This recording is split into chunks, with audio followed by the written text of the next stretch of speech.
Chapter 42.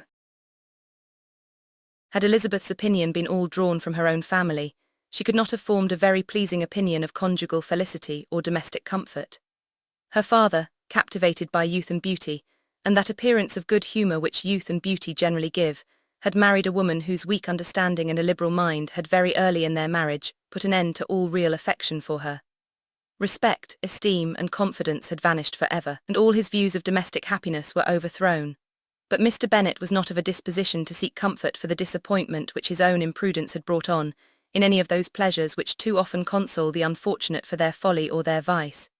He was fond of the country and of books, and from these tastes had arisen his principal enjoyments.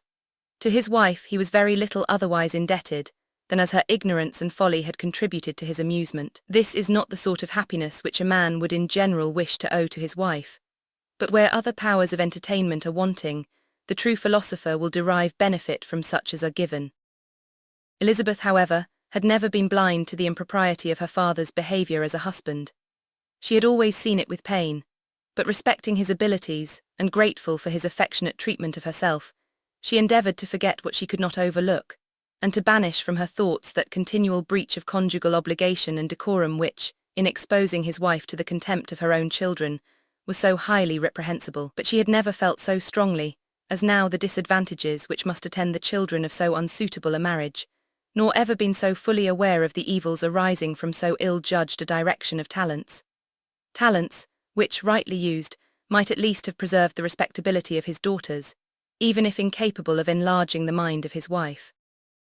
When Elizabeth had rejoiced over Wickham's departure, she found little other cause for satisfaction in the loss of the regiment. Their parties abroad were less varied than before, and at home she had a mother and sister whose constant repinings at the dullness of everything around them threw a real gloom over their domestic circle. And though Kitty might in time regain her natural degree of sense, since the disturbers of her brain were removed, her other sister, from whose disposition greater evil might be apprehended, was likely to be hardened in all her folly and assurance by a situation of such double danger as a watering place and a camp.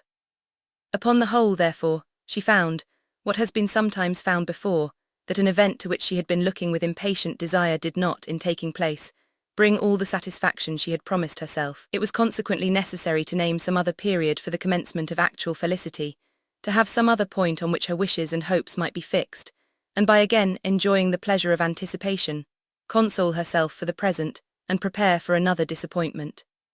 Her tour to the lakes was now the object of her happiest thoughts. It was her best consolation for all the uncomfortable hours which the discontentedness of her mother and Kitty made inevitable, and could she have included Jane in the scheme, every part of it would have been perfect.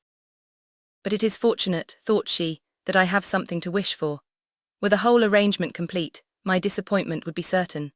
But here, by carrying with me one ceaseless source of regret in my sister's absence, I may reasonably hope to have all my expectations of pleasure realized.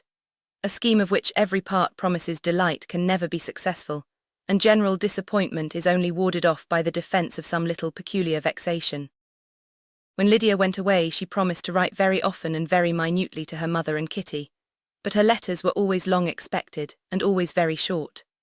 Those to her mother contained little else than that they were just returned from the library, where such and such officers had attended them, and where she had seen such beautiful ornaments as made her quite wild, that she had a new gown or a new parasol, which she would have described more fully, but was obliged to leave off in a violent hurry, as Mrs. Forster called her, and they were going off to the camp.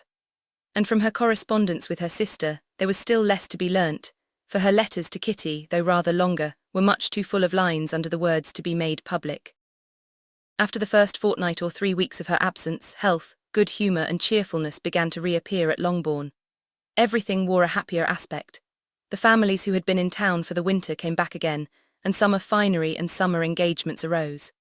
Mrs. Bennet was restored to her usual querulous serenity, and by the middle of June, Kitty was so much recovered as to be able to enter Meryton without tears, an event of such happy promise as to make Elizabeth hope that by the following Christmas she might be so tolerably reasonable as not to mention an officer above once a day. Unless, by some cruel and malicious arrangement at the War Office, another regiment should be quartered in Meryton. The time fixed for the beginning of their northern tour was now fast approaching, and a fortnight only was wanting of it, when a letter arrived from Mrs. Gardiner, which at once delayed its commencement and curtailed its extent. Mr. Gardiner would be prevented by business from setting out till a fortnight later in July, and must be in London again within a month, and as that left too short a period for them to go so far and see so much as they had proposed, or at least to see it with the leisure and comfort they had built on, they were obliged to give up the lakes and substitute a more contracted tour, and according to the present plan, were to go no farther northwards than Derbyshire. In that county there was enough to be seen to occupy the chief of their 3 weeks, and to Mrs. Gardiner it had a peculiarly strong attraction. The town where she had formerly passed some years of her life, and where they were now to spend a few days, was probably as great an object of her curiosity as all the celebrated beauties of Matlock, Chatsworth, Dovedale, or the Peak. Elizabeth was excessively disappointed. She had set her heart on seeing the lakes and still thought there might have been time enough. But it was her business to be satisfied, and certainly her temper to be happy, and all was soon right again.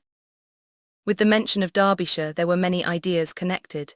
It was impossible for her to see the word without thinking of Pemberley and its owner. But surely, said she, I may enter his county without impunity, and rob it of a few petrified spars without his perceiving me. The period of expectation was now doubled. 4 weeks were to pass away before her uncle and aunt's arrival. But they did pass away, and Mr. and Mrs. Gardiner with their 4 children did at length appear at Longbourn.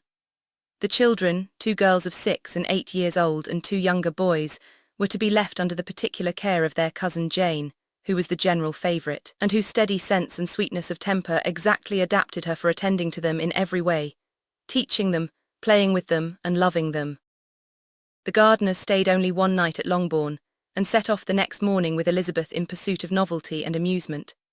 One enjoyment was certain, that of suitableness of companions, a suitableness which comprehended health and temper to bear inconveniences, cheerfulness to enhance every pleasure, and affection and intelligence which might supply it among themselves if there were disappointments abroad. It is not the object of this work to give a description of Derbyshire, nor of any of the remarkable places through which their route thither lay. Oxford, Blenheim, Warwick, Kenilworth, Birmingham, etc., are sufficiently known. A small part of Derbyshire is all the present concern. To the little town of Lambton, the scene of Mrs. Gardiner's former residence, and where she had lately learned some acquaintance still remained, they bent their steps. After having seen all the principal wonders of the country, and within 5 miles of Lambton, Elizabeth found from her aunt that Pemberley was situated. It was not in their direct road, nor more than a mile or 2 out of it. In talking over their route the evening before, Mrs. Gardiner expressed an inclination to see the place again.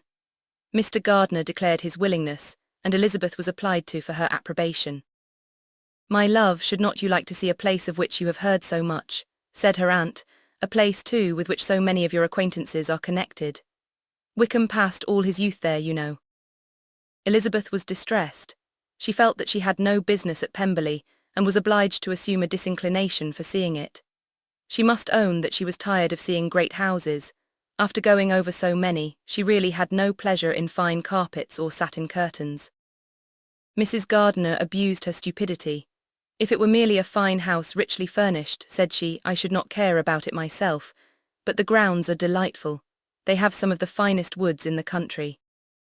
Elizabeth said no more, but her mind could not acquiesce. The possibility of meeting Mr. Darcy while viewing the place instantly occurred. It would be dreadful. She blushed at the very idea, and thought it would be better to speak openly to her aunt than to run such a risk. But against this there were objections, and she finally resolved that it could be the last resource if her private inquiries to the absence of the family were unfavourably answered. Accordingly, when she retired at night, she asked the chambermaid whether Pemberley were not a very fine place. What was the name of its proprietor? And with no little alarm whether the family were down for the summer, a most welcome negative followed the last question, and her alarms now being removed, she was at leisure to feel a great deal of curiosity to see the house herself. And when the subject was revived the next morning, and she was again applied to, could readily answer, and with a proper air of indifference, that she had not really any dislike to the scheme. To Pemberley, therefore, they were to go.